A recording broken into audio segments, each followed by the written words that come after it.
Hi, this is Roshan and today in this video we are going to study about the capacitors in series and parallel. So capacitors series la and parallel la connect பண்ணோம் அப்படினா அதோட behavior எப்படி change ஆகுது அத பத்தி தான் இன்னைக்கு நாம இந்த வீடியோல பார்க்க போறோம். So skip பண்ணாம கடைசி வரைக்கும் பாருங்க. It is the most important topic. Okay, so capacitors in series. Okay, so series la connect பண்ணோம் அப்படினா first எப்படி behave பண்ணுது அப்படினு பார்க்கலாம். Let me show you the diagram. So in the diagram பாத்தீங்கன்னா புரிஞ்சிருக்கும் இதுதான் series connection. Okay, and so ரெண்டு விதமான diagram draw பண்ணிருக்கேன். இந்த ரெண்டுலயுமே you may observe a small difference. அது என்ன difference அப்படின்னா இங்க potential அப்படிங்கிற ஒன்று இருக்கும். Okay, which means battery அப்படிங்கிற ஒன்று கனெக்ட் பண்ணியிருப்பேன். And so இந்த இடத்துல அந்த பேட்டரிங்கிற ஒன்று இருந்திருக்காது. Okay, so பேட்டரி இல்லை அப்படின்னா okay, பேட்டரியை கனெக்ட் பண்ணல அப்படின்னா என்ன நடக்குது பாருங்க. கெபாசிட்டர்ல எதுவுமே நடக்காது. It is inactive. Okay, so capacitor உடைய process அந்த சார்ஜ் ஸ்டோரிங் கெபாசிட்டி அப்படிங்கிறது எப்ப நடக்கும் அப்படின்னா only when the battery gets connected. So when the battery gets connected, the capacitors may transfer the charges due to electrostatic induction. Okay, due to electrostatic induction. Battery connect பண்ண உடனே charges என்ன ஆகும் நம்மளுக்கு store ஆக ஆரம்பிக்கும் and அந்த process பேரு electrostatic induction. Okay, இந்த பாயிண்ட் ரொம்ப இம்பார்ட்டன்டான பாயிண்ட். ஸோ கவனமா பார்த்துக்கோங்க. ஓகே, அண்ட் ஸோ லிசன், சீரீஸ்ல கனெக்ட் பண்ணோம் அப்படின்னா it store equal amount of charges. Okay, charge எப்பவுமே ஈக்குவலா தான் இருக்கும். ஸோ அதனால இந்த இடத்துல என்ன போடுறேன், Q is equal. Q is equal. Okay, ஆனா ஒவ்வொரு கெபாசிட்டன்ஸ்க்கு தக்கதான பொட்டன்ஷியல் டிஃபரன்ஸ் சேஞ்ச் ஆகும். அதனால V டிஃபர்ஸ் ஆகும். ஓகே, சோ இந்த இடத்துல என்ன ஆகுது, எனக்கு V அப்படிங்கிறது டிஃபர் ஆகுது. இதுதான் இம்பார்ட்டன்டான ஒரு கீ பாயிண்ட். Q ஈக்குவலா இருக்கும் அண்ட் V எனக்கு செப்பரேட் ஆகும். ஓகே, சோ பேசிக்கான கெபாசிட்டன்ஸோட வேல்யூ என்னது, C is equal to Q by V தான். Okay, C is equal to Q by V தான் பேசிக்கான கெபாசிட்டன்ஸ் உடைய வேல்யூ.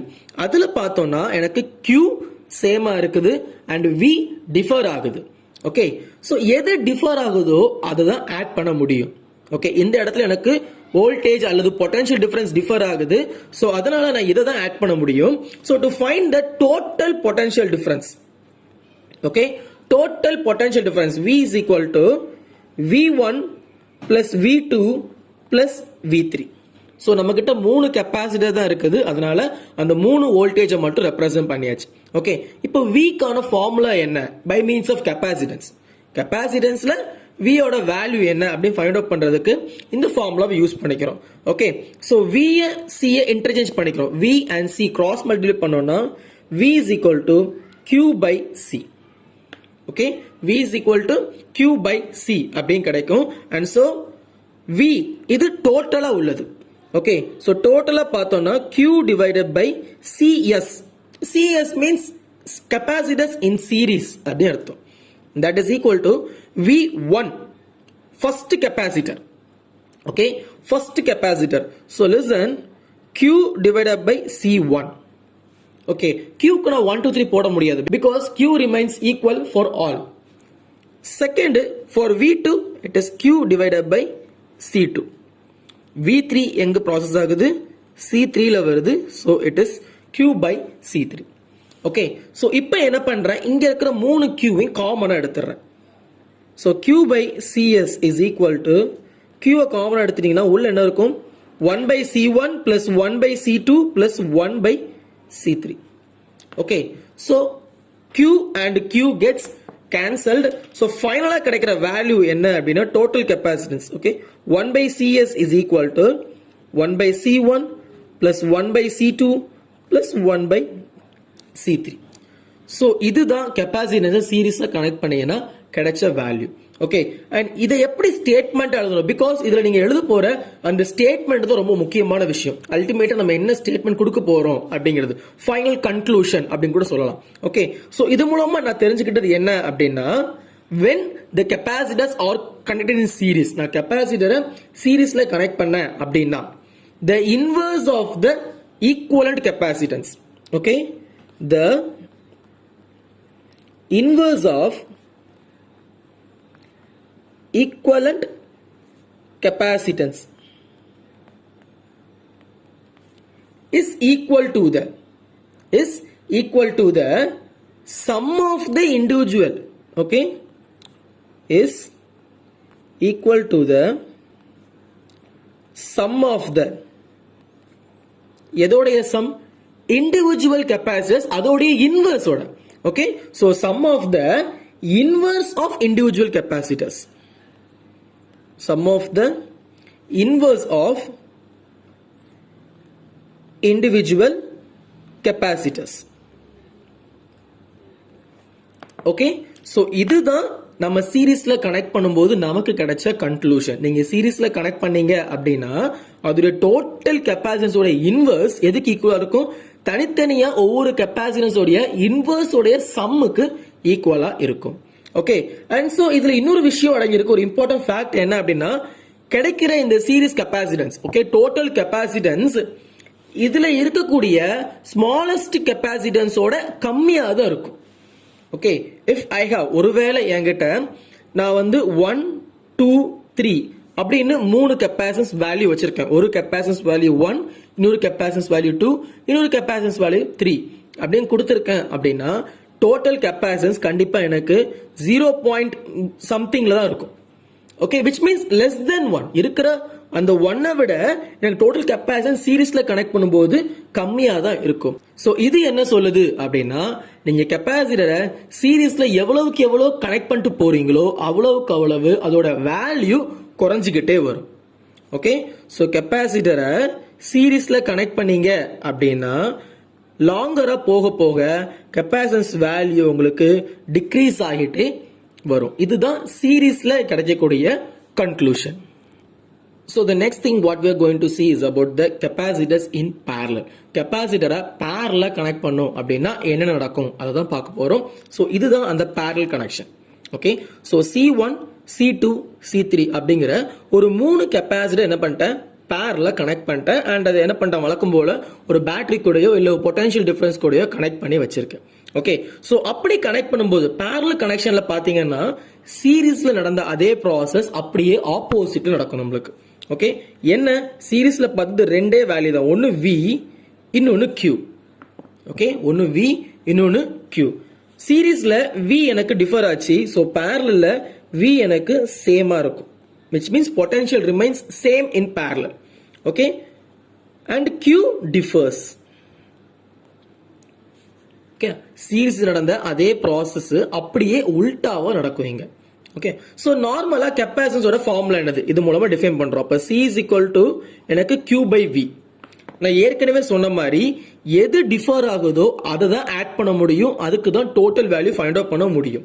ஓகே, சோ இதுல Q தான் டிஃபர் ஆகுது, so total Q, okay, Q is equal to Q1 plus Q2 plus Q3 போட்டாச்சு.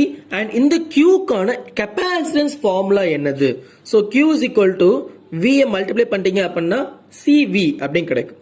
Okay, so CV and capacitor பேரலல்ல connect பண்ணிக்கனால I put CP. Okay, CPV ன்னு எடுத்துக்கிட்டோம். Q1, so Q1 happened in first capacitor C1, V remains same. Okay, plus C2V plus C3V. Okay, so இதுல பாத்தீங்கன்னா எனக்கு V தான் எல்லா பக்கமும் காமனா இருக்குது. ஓகே, அதனால என்ன பண்ணிடுறேன், CPV is equal to V காமனா வெளிய எடுத்துறோம். சோ உள்ள என்ன கிடைக்கும், C1 plus C2 plus C3.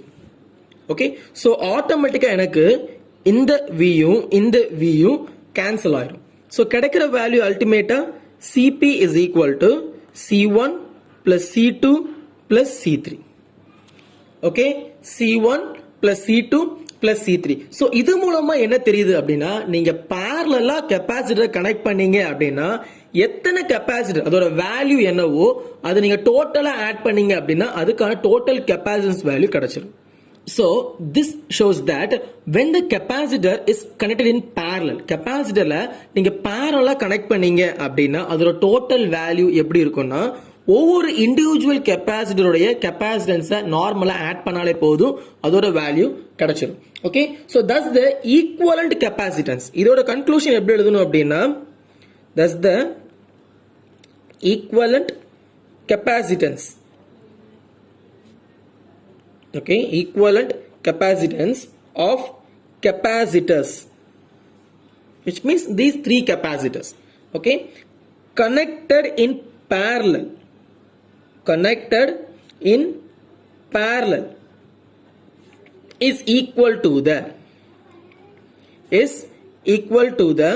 sum of the because you are adding all those capacitance, எல்லா capacitance நம்ம என்ன பண்றோம், add பண்றோம். Okay, so sum of the individual capacitances, okay, sum of the individual capacitance. And so இன்னொரு முக்கியமான விஷயம் நம்ம ஏற்கனவே பார்த்தோம், லாங்கா சீரிஸ்ல கனெக்ட் பண்ணிட்டு போக கெபாசிட்டன்ஸ் ஓட வேல்யூ கம்மி ஆயிட்டே போகும்னு பார்த்தோம். அதுக்கு ஆப்போசிட்டா நிறைய கெபாசிட்டரை பேரலா கனெக்ட் பண்ணிட்டு போனீங்க அப்படின்னா, ஓகே, when CP-ய பேரலா கனெக்ட் பண்ணிட்டு போனீங்க அப்படின்னா the capacitance value got increases, capacitance value increase ஆகும். Okay, so total capacitance might be greater, அதிகமாகும். அதே இது சீரிஸ்ல கனெக்ட் பண்ணீங்க அப்படின்னா the total capacitance value become lesser. So that's all for now today students. I hope you all understand this topic very much, and if you have any doubt in this topic means you can ask me on the comment section, and if you like the video put me a like, and if you want daily videos please subscribe my channel and daily videos are coming for you. See you guys on the next video. Thank you students.